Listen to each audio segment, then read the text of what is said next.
Hey everyone, my name's Sam. Thank you so much for tuning in. This is part 5 of my video series where I go down to Costa Rica at Rythmia Life Advancement Center. If you haven't gotten to check out my other videos, I definitely recommend doing so. Talk about my kind of life leading up before I went to Rythmia and then the last 3 ceremonies. And so with that being said, this video is actually going to be covering the 4th ceremony while I was at Rythmia. So this ceremony was a little bit different kind of from the first 3. And again, I've mentioned that they were all different, but this one definitely had a different vibe to it because, for one, the ceremony was starting later in the evening. It was starting at about 7:30 at night. And then it was actually going to go the whole entire night until about 8 in the morning.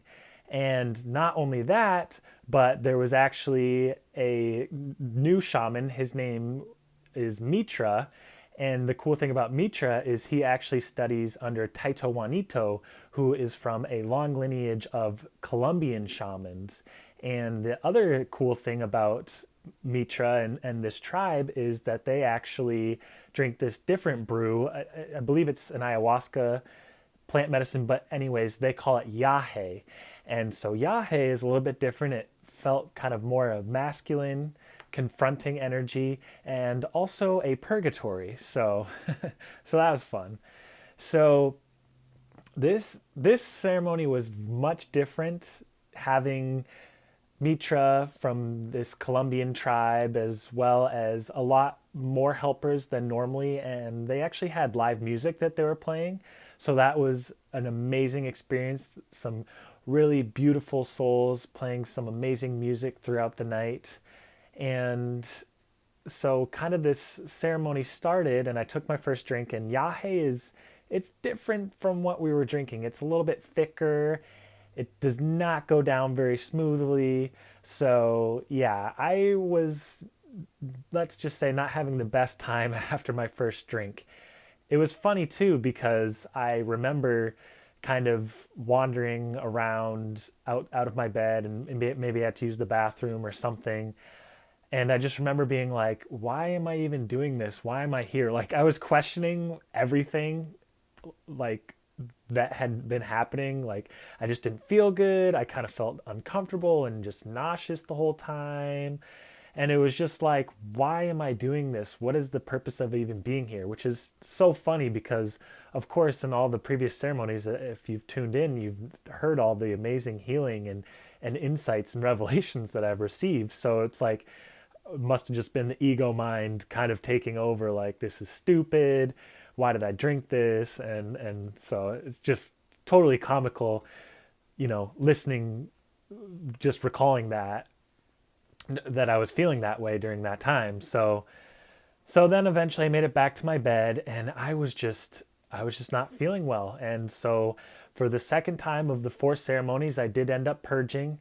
It was very similar to the first time, but I felt I kind of knew what to expect a little bit more, and just kind of went to my bucket and 3 or 4 purges. And then Christian, one of the awesome, I guess he's maybe a shaman apprentice, came over and helped me and was right there. And then I just laid back down, and I, the first time I remember I felt a lot of relief and there was more comfort, but this time it was like I felt a little comfort, but then it was like back in the nausea, and I was like, what is going on? This is just so different from what I remember the previous 3 nights. So then they call up for the second drink, and I tell the shaman, I'm like, I'm not really feeling anything. I don't know what's going on. So he gives me a drink, and this time it felt like just a little bit, and I was like, oh great, so now I'm just not going to feel anything. I'm just going to be stuck in kind of this feeling terrible kind of mode. So I'm going through it and just trying to work through the pain and breathe through the discomfort, and just kind of move the energy through my body. So I guess I kind of get to this point where I see now they actually have this healing circle, which was the most magical, beautiful part of all of the experiences all together throughout the whole week. So at first there was a group, I think, of just women that went, because they kind of separate us. So it'd be like the women would go and then the men, and then finally a third group of women would go. And it was kind of coming towards the end of theirs, and I was like, okay, I think I'm going to be coming up next. But I kind of, as I was about to be called up to go to the healing circle, I kind of realized and brought together this experience that I had been feeling all week that I just mentioned in my last video, where I was kind of rocking myself and as a way to soothe myself. And I realized that this night it was not soothing me in the way. It was just painful, and no matter how much I was trying to rock myself, it was like nothing was helping. What I ended up realizing what I was doing was I was actually shedding old skin. I was a snake, and just as snakes do, they shed their old skin and then they're gifted this new skin, this new life. It's a total representation of death and rebirth. And so in a way, I was dying. I was shedding all this old skin that I had kind of accumulated over the last 28 years of my life in this existence. And what that skin represented, I realized, was that I was living my whole life out of fear. I had chosen my life out of fear. That was a really difficult thing to kind of come to terms with, to acknowledge and accept responsibility that it was my own doing, that I was the one that chose to live in fear, that chose to have doubts and worries and anxieties and all this fear that had accumulated over these last 28 years. I chose that. And that was a very powerful thing to accept and realize, because not a lot of people are willing to accept that. A lot of people are kind of in this victim mentality where it's all somebody else's fault and it's all out there, and I'm the victim and poor me. But I was not going down like that. I was like, this is tough and this sucks, but I chose this. I chose this for myself, and that's what I've been doing. So once I realized that was, I was choosing fear, basically shedding this old skin of choosing fear, I got up to this healing circle, and I'm like looking down at my just my arms and my body, because we went up there and it was all the men now, and we all had our shirts off, and it was like this total like brotherhood moment where we're all going through this healing together. And I show up into this circle with my brothers, my soul brothers, and now I'm realizing, oh my gosh, I have this new skin, and the shamans and the helpers are all doing this amazing healings, and I'm realizing that this new skin that I've been gifted was actually me choosing love for myself, and in choosing love for myself, choosing love for everything and everybody. And that was so powerful, because I not only was able to get rid of and die, have death of the choosing fear, I now was reborn in choosing love and choosing compassion and choosing all these amazing new things, all these amazing new insights that I learned from the week that I could now take with me, not just experience in the ceremony, but take it with me outside of ceremony. And choosing love is so, so powerful, and it's so needed in this world, especially during this time. Choosing love and just acceptance and unconditional love for others, no matter what they do, the most evil of the most evil, or the best of the best, or somebody who just doesn't really resonate with you. Just having that unconditional love and just being there for them, and just understanding that everyone's in their own journey. Everybody's on their own path. You just have to be there and accept them and acknowledge them and give them the love that you've cultivated. And so now I'm in my new skin, and I'm in this healing circle. There's all these different healings. They're using these leaves and shaking them, and different waters, and like those singing bowls, so many different things, just touching and tapping, and And I realized this is exactly the spiritual religious experience that I've been looking for my entire life, or at least when I started kind of getting on the spiritual path. And I was raised in a church and was grown up that way, but I never was really that connected to it. There was great messages and things to live by, but I never really got that total born again spiritual experience that I've been looking for in my adult years. After leaving the church, I went down some paths and explored different religions, but and went through some supposed born again transformation experiences, but I didn't feel different at all. I felt the same exact person. I woke up the next day, just the same me, nothing changed. There was nothing profound about it. But this experience, it was like, I am so thankful that I stayed on this path and this journey, because it was like, this is exactly what I've been looking for my whole life in this search for this spiritual experience. And one of the cool things about this experience is that it's kind of a coming to age, kind of growing up into your adult self, because our culture, the culture I was raised in the West and in the United States, is we're so disconnected from kind of those ritualistic ceremonies of becoming a man or becoming a woman. And we have them in some ways, in the Jewish tradition, the bar mitzvah and the bat mitzvah, and in Latin cultures, they have the quinceañera and this sort of thing. But I never had anything like that. And those, I think, are kind of commercialized in a lot of ways. But a true experience where you're with your soul brothers and you have true people connected to helping heal you and help assist and guide your transformation. This is exactly what I was looking for.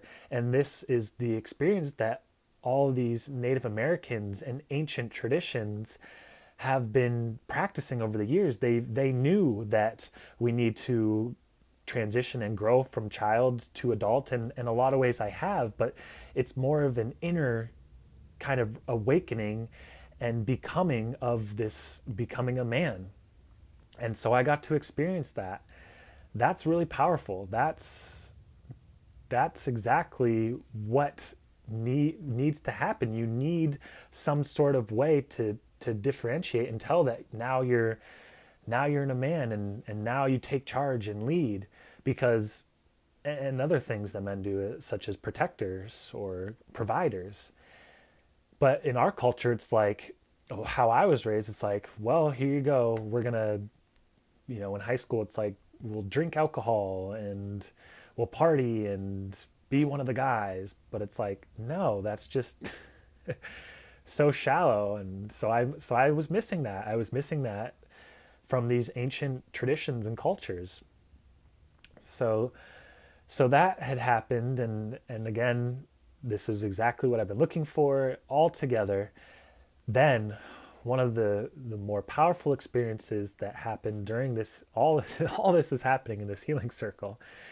So now a lot of the women are starting to do the healings, and Sarah from the night before was there, of course, and these other women who came in and helped. And I just kind of looked down at my pants, and I realized there was this like speck. I thought it was like a leaf or something, because I know they were using leaves in the ceremony. And so I was like, okay, what was that? And I was like rubbing it between my fingers, and I realized it was actually angel dust, like fairy dust. And basically what came to me, I was like, oh my gosh, there are angels here tonight in this healing circle. Whether that was the shamans were angels, or there was angelic spirits, or somehow angels were just being embodied. That was so powerful to me, because now I believe in angels. Angels are real for me. but what that does is that means that we have these guides, these angelic guides, these higher beings that come to us in these moments where they give us healing and they lead us in ways that we need to be led. So beautiful. So the healing circle had kind of ended, and I was like, angels are real. And of course, now I go over to the altar, and I had no idea, but there was this beautiful angelic crystal that was on the altar overlooking the candles and all the other crystals and things that were on this altar. And I just kind of got down and I prayed, and I was just thank you so much for being with us tonight and revealing yourself. I I cannot be thankful enough for experiencing that. So so that was kind of the end of the ceremony, and then it was like after the healing circle, there was a whole nother healing circle, but it was like everything, all that discomfort and pain that I had gone through, it had vanished. And the rest of the night, it was like next thing you knew, the sun was rising and the ceremony was over. And I was like, how did that just happen? What it's just one of those things where you're just there's no words. It's just grace, straight up grace. Yeah. So I think that was pretty much it for the ceremony. And we had a closing circle once again. And I actually this time felt called to share my story about my snake kind of transformation and shedding my old skin of fear and now receiving my new skin of choosing love. What I realized actually, because the shaman's family was at the ceremony at the end, the grandmother, she made these beautiful, this beautiful jewelry that we could purchase. And actually, I guess I'll just show you. This is what I ended up getting the next day. And so this actually is something that she made. And what I realized when she was sharing her story, kind of about the different spirits that they make this jewelry out of, a lot of times has to do with animal spirits. And she had mentioned some of the main ones, and she mentioned the macaw and the puma, but she also mentioned the anaconda. And I was like, oh my gosh, this is it. That is my animal spirit, the anaconda, because that's what had happened. I was a snake moving through and shedding skin. And so that realization came to me in that moment. And what she said was, she said that the anaconda deepens. I'm still trying to figure out exactly what all that means. But to me, I think it means that my relationships are deepening. I'm deepening more into myself. Many other things that I'm sure will be revealed to me, but those were kind of the main ones. And so this jewelry that I found actually represented the anaconda. And if you can see the colors, these are kind of the colors of the anaconda. And so it represents my new snakeskin. And it actually, funny enough, feels like snakeskin to the touch, but it's just beads and rope. So what just a powerful night. So much healing. So thankful. What a way to end the week of ceremonies. Yeah. And so I think I'm going to leave it there. As I do mention at the end of all my videos, just wanted to say thank you so much for tuning in. If you watch this and you feel called to and aligned with my message and end up booking your stay at Rythmia, if you could do me the biggest favor and please mention my name, it's Sam Kern. They have this wonderful program where if 3 people mention your name at booking with Rythmia, then I would actually be gifted a free trip. So again, my name is Sam Kern. Thank you so much for tuning in. I really appreciate it, and we will see you for the next video.